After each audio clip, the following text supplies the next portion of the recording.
Lisa. I'm going to do a little bit of jelly printing, and I'm using some more unusual things to make the designs on my jelly plate.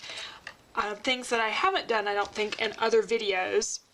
This is a 3x5 jelly plate. I just wanted to do the small one today. I'm going to be working with some book paper and some different things to make my impressions, and that's what's a little bit more unusual. The book paper, this is one of the packs that I sell in my Etsy shop, and there's always, you know, a varied selection of book papers. There's things from in foreign language, there's music, dictionaries, some maps, children's books, diagrams, all kinds of things. So we'll use those for printing on. What we're going to use to make the impressions, a couple of interesting things. This was given to me by a friend. She picked it up at one of the craft stores, and it was in a large piece, and I've cut it down a bit. It was like this big. It was designed for making a fondant design, I think a fondant design on a cake.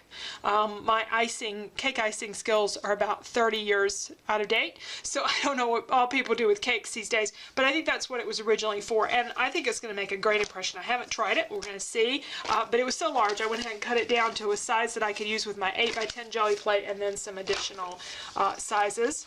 This I ended up by accident when I purchased something at a thrift store. It was kind of tucked inside, and it was you know, the kind of thing you bought for school where you did your squares and your circles and stuff. I guess maybe might have been a drafting class or whatever, that template, and it's a great template for working with the jelly plate. We're going to work with this Alpha stamp set. Cookie container. This was from Aldi's. Aldi's has the best chocolate cookies and the best chocolate, and this is just leftover packaging from the cookies, so we'll use it to make some fun impressions. And this is from some chipboard that I had, and you can use all kinds of different chipboard shapes. So those are some things we're going to be working with. I've got a piece of scrap paper here. The colors I've chosen are just what struck me today when I went to the cabinet to pull out some different colors. I wanted something bright and cheerful because it's still winter. It's not supposed to still be winter, but it is. So let's get started playing with the jelly plate. And let me pick out a piece of paper here to print on. Doesn't really matter to me which one I start with. So just have a piece there.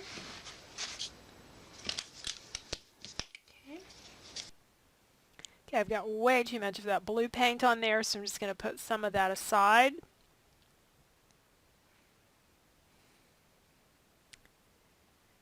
And we'll try this kind of school-style stencil.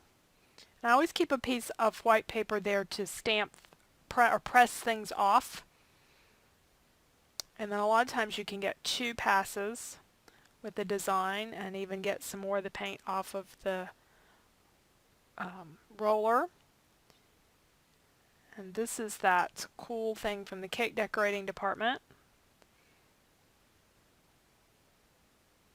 We'll take a look at these designs more in a little while, the finished ones. For all of these I really just did one press on the paper. I didn't really go over and over and over them. I want the book paper to show through on the back. So that was my candy or my cookie container. I'm going to use it again because I could use it several different ways.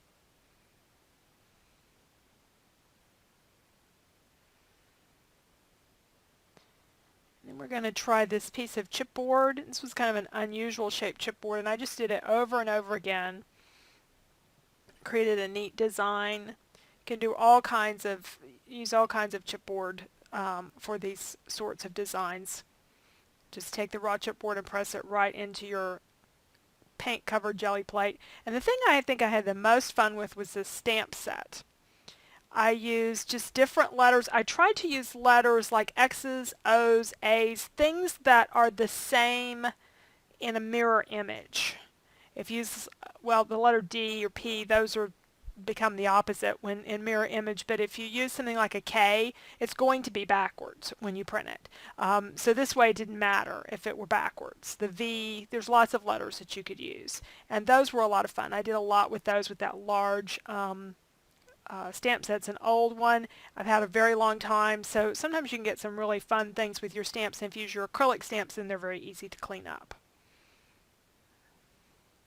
Trying some different colors here. And again, some more things with the, I did X's and O's that time, with the alpha stamp set. Sometimes just using your tools to mark will work really well also.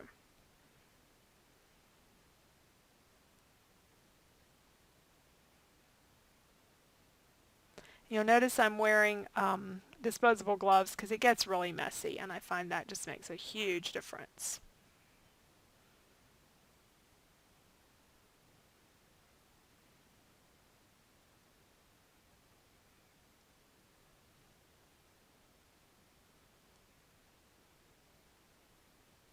When I'm printing, some things turn out great and other things don't. You just never know what you're going to get. So it's always interesting to see which pieces you'll end up using, and I just store mine by color, and I've pulled out Gelli prints that I did a year or two ago on a project, and they can come out really cool. The last paint I put on there was pearl paint from Martha Stewart. Some of my favorites are using that pearl paint. It mixes really well with other acrylics and get just a little bit of shine.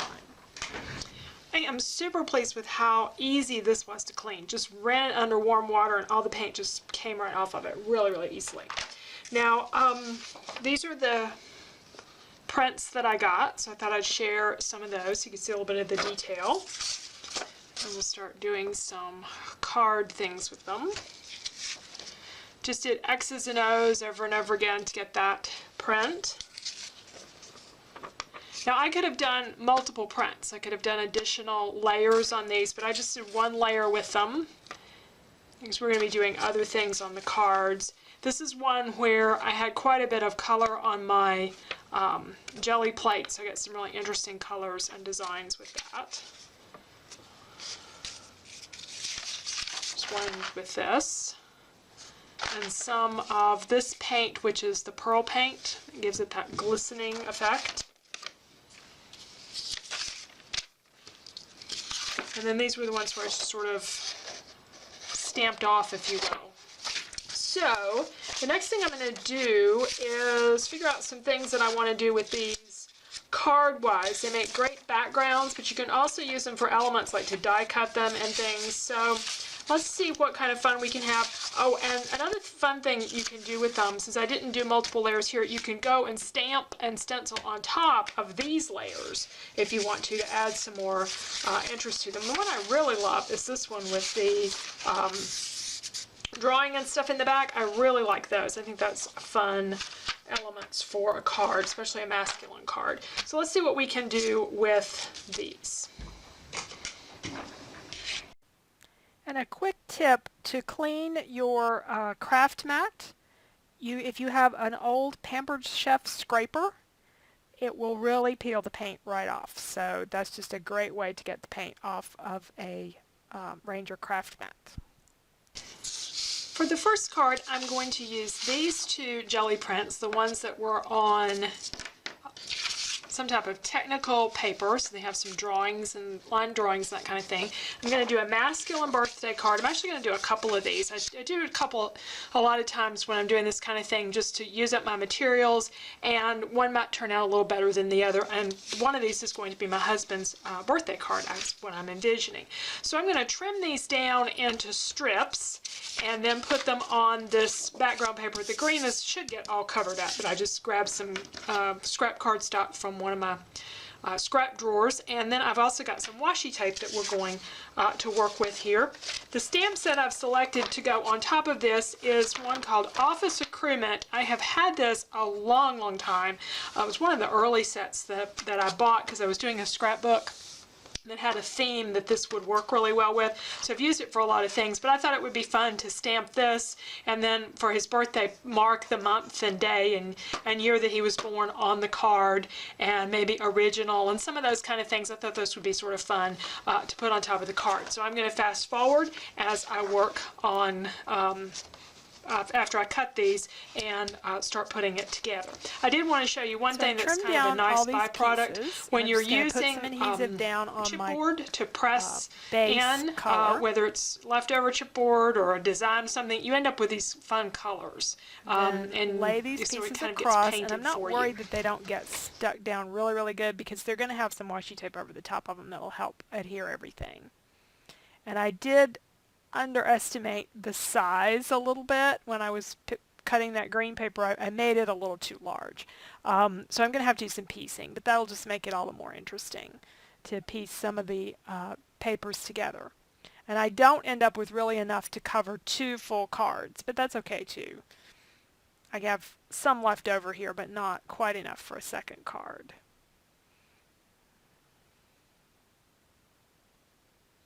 I wanted to do them on the diagonal. I just thought that would make it more interesting. Then I'll take this to the paper trimmer and trim all of that off so it's nice and even, and then I'm going to cover my seams with the washi tape. I wouldn't have to cover the seams, I just thought it would look neat to add a layer of washi tape over this, and it also helps to secure everything.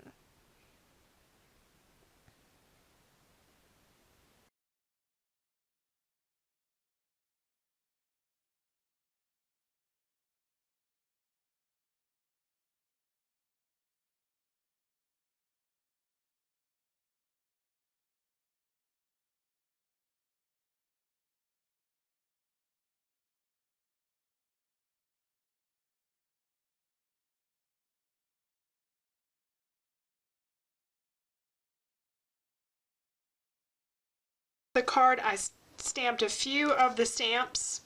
I'm going to mark the date on here when I'm ready to give the card, and then added some ribbon and a flare pen. And I have a cute birthday card for my husband.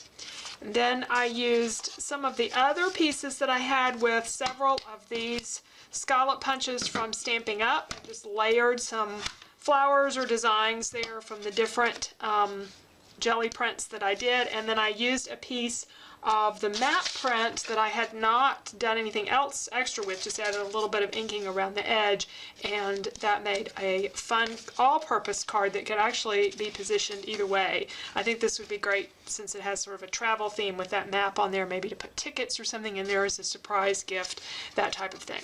So those are just some ideas of how to use the jelly plate with your book paper and with a few unconventional tools for making designs with it. And then I have gobs of stuff still left here that I can use for other pages. So some I haven't even punched or anything.